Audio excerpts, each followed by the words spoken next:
السلام عليكم ورحمة الله وبركاته. أجل في اللون لجميع عشاق أسود الأطلس.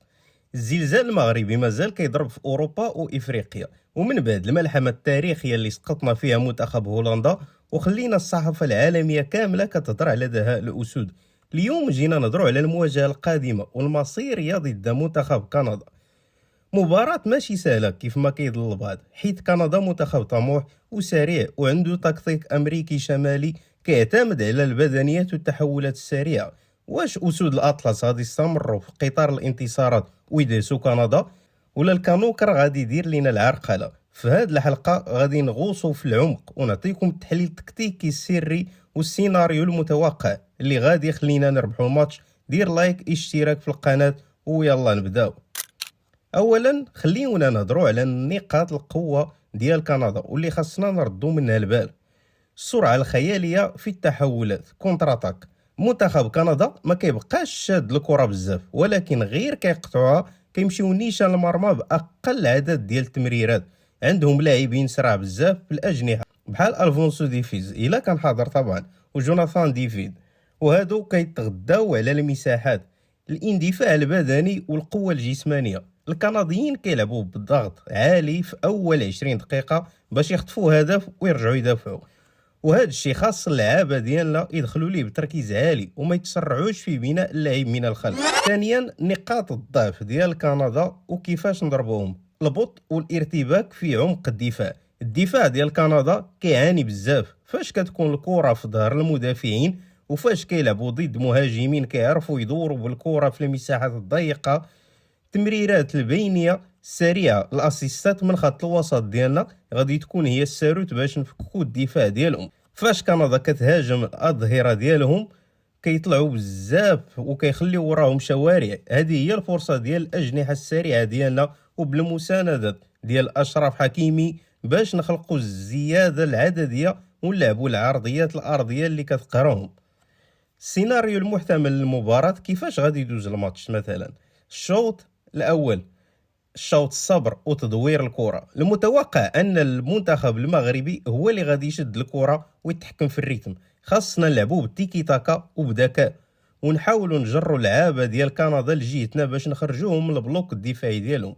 هدف مبكر للمغرب غادي يبعثر كاع الأوراق ديال المدرب الكندي ويخليهم يخرجوا يهاجموا بزاف. في الشوط الثاني، الشوط القتل بالمرتدات طبعا. كندا مع مرور الوقت والعي البدني حيث طريقتهم كتستهلك الجهد بزاف طبعا، غادي يبداو يبانوا ثغرات كبار في الدفاع ديالهم. هنا غادي يجي الدور ديال التغييرات الذكيه في الاجنحه. اقحام لعابه صراع ومهاريين في اخر 30 دقيقه غادي يخلينا نقتلوا الماتش بالهدف الثاني ونضمنوا 3 نقاط بدم بارد. ودابا الخوت اجيو نفتحوا القوس على الساحر، دكتور المهارات والمساحات الضيقه ابراهيم دياز. دياز ماشي غير لاعب عادي في التشكيله، دياز هو هذاك البروفيسور اللي كيعطيك الحلول فاش الماتش كيتزير وبلوك الخصم كيتسد. في هذا الماتش ديال كندا الدور ديال ابراهيم غادي يكون هو الساروت الحقيقي لتفكيك دفاعهم. علاش؟ حيث كيف ما كتعرفوا كاملين دياز عنده واحد القدره خياليه على الاحتفاظ بالكره تحت الضغط، والتحول ديالو من الوسط للهجوم بالكره في رجليه كيكون سريع ومفاجئ. التكتيك اللي خاص يتلعب عليه مع دياز هو يدخل كصانع العاب حر في المساحات اللي بين خط الوسط كندا والدفاع ديالهم. فاش كتوصل ليه الكره تما كيجر المدافعين ديال كندا يخرجوا عنده، وهذا الشيء كيعني حاجه وحده، غادي يخلق مساحات شاسعه وراه للتحركات ديال حكيمي ولا الاجنحه في ظهر الدفاع. الخطوره ديال دياز ضد كندا غادي تبان اكثر في الكرات المرتده والربط السريع مع خط الوسط. كندا كتعتمد على الاندفاع البدني، ودياز بالخفه ديالو والدريبلين القصير والمراوغات في مساحات ديال متر مربع غادي يخلي اللعابه ديال كندا يرتكبوا اخطاء كارثيه وياخذوا انذارات في مناطق خطيره.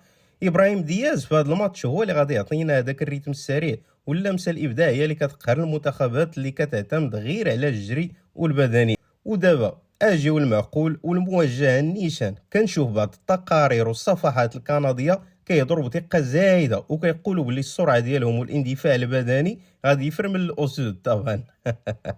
هذا الشيء يعني في الخيال ديالهم. صراحه هذا الشيء كيضحك. واش كيسحاب لكم راسكم غتلعبوا مع منتخب عادي؟ راكم كتواجهوا رابع العالم، اسياد القاره السمراء، والمنتخب اللي خلى كبار اوروبا يبكيو في المونديال ويقلبوا على الاعذار. السرعه اللي كتهضروا عليها عندنا ليها تي جي في سميتو اشرف حكيمي، والبدنيات اللي كتفتخروا بها عندنا ليها وحوش في خط الوسط والدفاع غادي يخليوكم تالفين في التيران وما تعرفوش الكره فين كاينين. ابراهيم دياز والدراري غادي يديروا لكم حصه تدريبيه في فنون التيكي تاكا والمهارات الفرديه، وغادي تعرفوا قيمتكم الحقيقيه فوق المستطيل الاخضر. من هنا كنرفع التحدي للمنتخب الكندي والجماهير ديالهم. الميدان هو اللي غادي يحكم، ولكن كونوا على يقين بلي غتخرجوا من هذا الماتش بدرس تكتيكي كروي عميق ما غتنساوش. وديما مغرب الدراري تقاتلوا، ديروا النفس وحنا وراكم وجاهزين للاحتفال بانتصار تاريخي جديد كالعاده. وريونا حنت يديكم يا الاسود وفرحوا هذا الشعب اللي ديما مساندكم. وطبعا في النهايه الخوت كيبقى هذا الماتش ضد كندا محطه مهمه باش ناكدوا للعالم كامل باللي داك الشيء اللي درنا ضد هولندا ماشي ضربه حظ، بل هو نتيجه عمل تكتيك وروح قتاليه ديال اسود الاطلس اللي ما كترحمش. تشكيله واجده، الخطط باينه، واللعابه بحال ابراهيم دياز واشرف حكيمي وباقيه الوحوش جاهزين باش يفرحونا كالعاده ويمتعونا فوق ارضيه الملعب.